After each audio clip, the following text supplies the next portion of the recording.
दोस्तों, इस हदीस के हवाले से आज हम हज़रत इलियास अलैहिस्सलाम के बारे में कुछ जानने की कोशिश करते हैं। जब हज़रत खिरकील की वफ़ात हुई और बनी इसराइल की बादशाही मुल्क शाम में बिखर गई, हर एक ने गुमराही की राह अपनाई और तौरात के हुक्म को भुला दिया।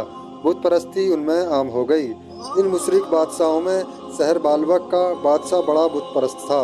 एक बड़ा बुत जो 20 गज लंबा था, उसका नाम बाल था। लोग उस बुत की पूजा करते थे और 400 खादिम उसकी खिदमत में लगे रहते। जब लोगों की गुमराही हद से ज़्यादा बढ़ गई तो अल्लाह ताला ने हज़रत इलियास को पैगंबर बनाकर भेजा। उन्होंने कौम को नसीहत करते हुए कहा, ए लोगो, तुम्हें क्या हो गया है कि तुम बाल को पूजते और खालिक मानते हो और सबसे अच्छे पैदा करने वाले खुदा को छोड़ देते हो। हज़रत इलियास ने हज़रत मूसा की शरीयत उन तक पहुँचाई और ताकीद की, मगर कोई भी उनमें ईमान न लाया। सिर्फ एक ही आदमी ईमान ला सका और वह बादशाह का वजीर था। जब बनी इसराइल को हज़रत इलियास की दावत की खबर मिली तो उनके सीने में हसद की आग भड़की और उन्होंने इरादा कर लिया कि हज़रत इलियास को जान से मार डालेंगे। हज़रत इलियास पहाड़ों में तशरीफ़ ले गए और पहाड़ों में 8 साल तक छिपे रहे। बालबक के बादशाह ने बहुत तलाश कराया, लेकिन खुदा ने उनकी हिफाजत फरमाई। 7 बरस के बाद ऐसा हुआ कि बादशाह का बेटा बहुत बीमार हुआ। तमाम हकीम और डॉक्टर उसके इलाज से परेशान हुए। बादशाह और उसके कबीले ने बाल की पूजा की ताकि बेटा तंदुरुस्त हो जाए, लेकिन इसका कुछ भी असर न हुआ। इस पर बाल के पुजारियों ने बादशाह से कहा, बाल तुमसे नाराज़ है क्योंकि तुमने इलियास की तलाश छोड़ दी और उसको कत्ल न किया। जब तक इलियास जिंदा रहेगा तब तक बाल बात न करेगा। बादशाह ने कहा, बेटे के रोग की वजह से मेरा दिल उसी में फंसा हुआ है। मुझे एक पल के लिए भी करार और आराम नहीं है। अगर बेटा तंदुरुस्त हो गया तो यकसुई के साथ इलियास को भी तलब करके मरवा दूंगा। पुजारियों ने कहा, अच्छा है, मुल्क शाम से और बुतों से रुजू करके अपने बुतों से अपने बेटे की तंदुरुस्ती मांगो। जब बाल का गुस्सा उतरेगा तो उनके सामने अपनी ज़रूरतें पेश करना। इसके बाद बादशाह ने उन पुजारियों के इशारे से 400 बेदीनी और तैयार करके मुल्क शाम भेजा कि वहाँ के देवताओं से बेटे की तंदुरुस्ती मांगे। जब ये लोग रवाना हुए तो रास्ते में उसी पहाड़ी में ठहरे जहाँ हज़रत इलियास अलैहिस्सलाम रहते थे। उस वक्त हज़रत इलियास खुदा के हुक्म से पहाड़ से उतरे और उन लोगों से कहा कि अल्लाह ताला फरमाता है, मैं एक खुदा हूँ, मेरे सिवा दूसरा खुदा नहीं। इब्राहिम, इस्माइल और याकूब और उनकी औलाद को मैंने पैदा किया है। मारने और रोजी देने वाला मैं हूँ। यह तेरी बदबख्ती और जहालत है कि तू मेरा शरीक ठहराता है और बुतों से अपने बेटे की तंदुरुस्ती चाहता है। उनके हाथ में किसी तरह का नफ़ा नुकसान नहीं है। कसम है मुझे अपने जलाल की, मैं तेरे बेटे को बहुत जल्द मार दूंगा और तेरा गम बढ़ाऊंगा। जब बादशाह के लोगों ने यह बात सुनी तो डर के मारे कांपने लगे। उनके दिल पर ऐसी हैबत छाई कि वे पागलों की तरह उल्टे अपने मुल्क को फिरे और हज़रत इलियास का पैगाम बादशाह को पहुंचाया। जब उस जालिम ने हज़रत इलियास के कत्ल के लिए कौम के 50 मशहूर आदमियों को भेजा, लेकिन अल्लाह ताला ने हज़रत इलियास को बचा लिया और हज़रत इलियास की दुआ से 50 आदमी आसमानी आग से भस्म होकर रह गए। बादशाह ने इसी तरह कई बार उनके कत्ल को आदमी भेजे और हर बार आसमानी आग से वे जलकर भस्म हो जाते।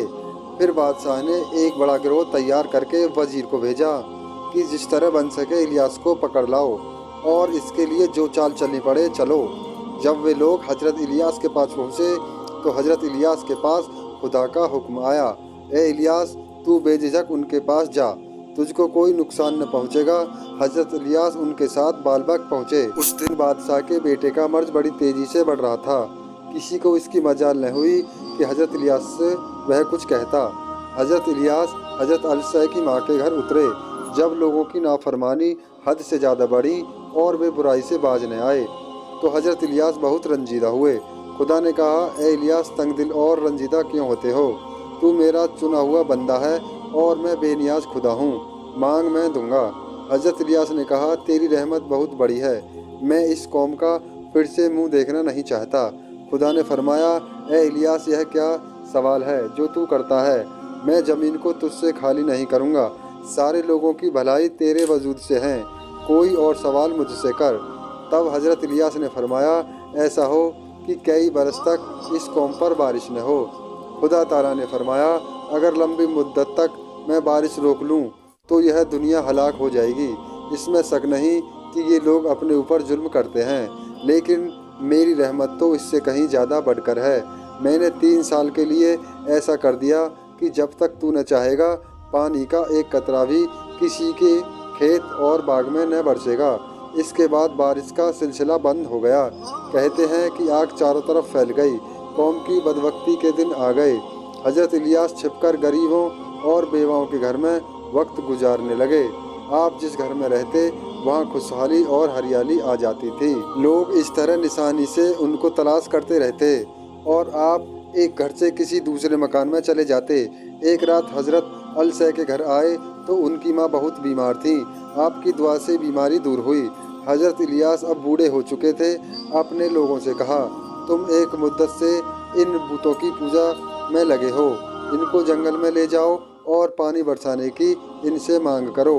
अगर ये पानी बरसा दें तो ये सच्चे हैं, नहीं तो तुम एक खुदा और मेरी रिसालत पर ईमान ले आओ। मैं खुदा से दुआ मांगकर पानी बरसा दूंगा। लोगों ने बुतों से गिड़गिड़ाकर पानी मांगा, लेकिन पानी का एक कतरा भी न बरसा। जब लोग मायूस हो गए तब हजरत इलियास ने दुआ की। बादल का एक टुकड़ा पैदा हुआ और थोड़ी देर में वह फैल गया। बारिश शुरू हुई, मुल्क फिर से हरा भरा हुआ और आबाद हो गया। लेकिन इसके बाद भी लोग गुमराही से बाज न आए और अपने वादे से फिर गए। उस वक्त हजरत इलियास ने दुआ की कि खुदाया मुझे इस कौम से छुटकारा दे। फिर आप हजरत अलसै के साथ पहाड़ पर चले गए। वहाँ एक घोड़ा जाहिर हुआ। हजरत इलियास उस पर सवार हुए और अलसै को अपना खलीफा मुकर्रर किया। अपने मुंह पर चादर डाली और फिर लोगों की निगाहों से गायब हो गए।